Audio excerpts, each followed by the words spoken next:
Hey, what's going on, people? I got a question for you. What's the point of learning all of this material that we're learning now if we don't know how to use it? So in this lesson, we're going to be talking about how to use some of the material that we've already learned and how to apply it. Let's go.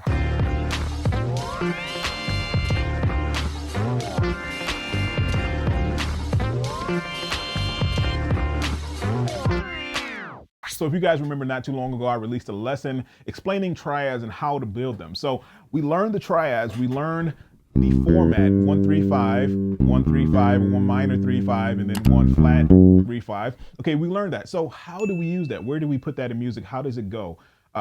Let's do some examples, and I'm going to show you exactly how they fit in music. But hey guys, real quick before we get into it, if you haven't visited the Bass Nation Academy by now, I strongly suggest you go do so. There's much more available at 𝘼𝙖𝙩𝙚𝙤𝙤. So just a little recap of the last lesson. If you guys haven't seen that, please go take a look at it. It's called the 4 main triads that you need to know. Learn those triads and come back to this so you can be up to date. So we had the major triad, minor triad, augmented triad, diminished triad. So for this case, I want to show this inside of a song. I want to show you a progression. So a common progression that you would hear these chord changes in, or these triads, because they can be chords as well, just because we're playing separate notes. So I'm going to show you the chords first. Then in the next lesson, I'm going to show you how to build the bass line with the triads as well. So I'm going to show you an example of these chords. So I want to play it. I don't want to play it up here. This sounds too high. Yeah, let's do A. Okay, so you have A major. I'm going to show you progression. A major,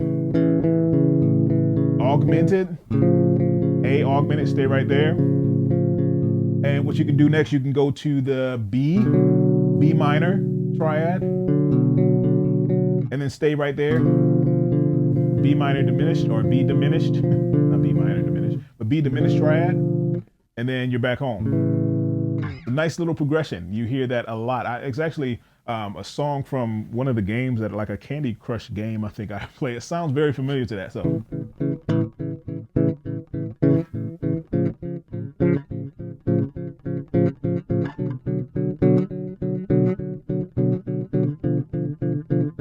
Okay, so you get the idea, right? So you have major, augmented. So we're going out of order here. So we have major, augmented, minor, diminished, but we're using all 4 of them. So we just played a song or played a progression using all 4 triads. So I'm playing them as chords. So if you want to know the chords up here, so I have major, 4th finger, 3rd finger, 1st.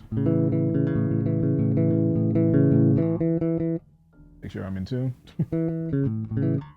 All right, you have major, augmented. This chord is actually pretty easy. You have 3rd finger A, next finger down, you have your C sharp, and the next finger down, you have your F. It just goes diagonally. The next minor, all I did was move that up a whole step, but I played the minor triad. So the difference between the minor triad is the minor 3rd and the major 3rd. Minor, so B minor triad. And then all I have to do to get it diminished to stay right there, move that 5 down a half step. All right, so I have a minor 3rd and a minor 3rd stacked. You guys remember? And then I'm back home. Okay, so with the major chord, you guys know that major chord. You hear it in a lot of songs. If the key is in a major key, usually that first chord and that one chord is going to be a major chord. So that's very familiar if you hear that a lot. The minor, I'm just going through all of them. I'm not going in order of the progression, but I'm just going through all of the triads. So the minor, the song is in a minor key. You have that minor triad. Now with the augmented and the diminished, those are the 2 flavorful chords that you won't hear all the time, but the major and minor are the most common chords that you would hear. So with the augmented, you have to associate that with a sound. That's what I like to do. Associate that with a sound of a song that I like to hear, and it's like a simple progression that we just did is a very simple way to, or very easy way to be able to associate that with that chord or with that progression. So in this case, I'm using the augmented chord as a passing chord to go to the 2. Okay, so I'm doing A major, staying right there, A. Now my next chord is going to be a B minor chord. So that's, in the case of this progression, that's what it's doing. That's its role. So it's actually being used as a passing chord to get to the 2 chord or to the B minor. Remember your Ionian, your A Ionian, if you're in the key of A, whole step up will be your D Dorian. So that's a minor triad, okay? And then the diminished, I'm using that almost as a substitution for the 5 chord, right? So,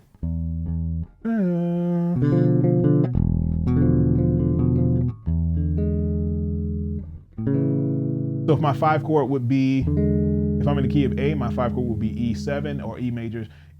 I'm not using 7 chords, I have to watch out for that. So we're using triads. So 5, 1. Instead of 5, 1, I'm doing diminished and then 1. It resolves really nicely because you see the notes.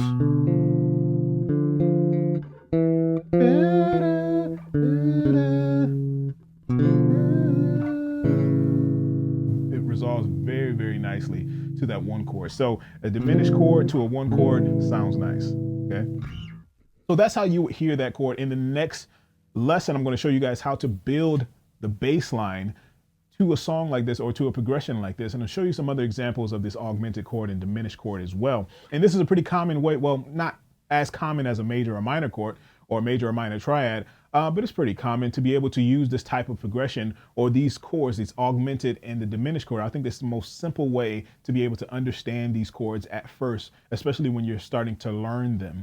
So we're learning triads, we're learning chords at the same time. We're going to build on top of this. So make sure your notes are coming out clean, clear, and precise. We're going to dig a little bit deeper into these triads. I'll catch you guys in the next one.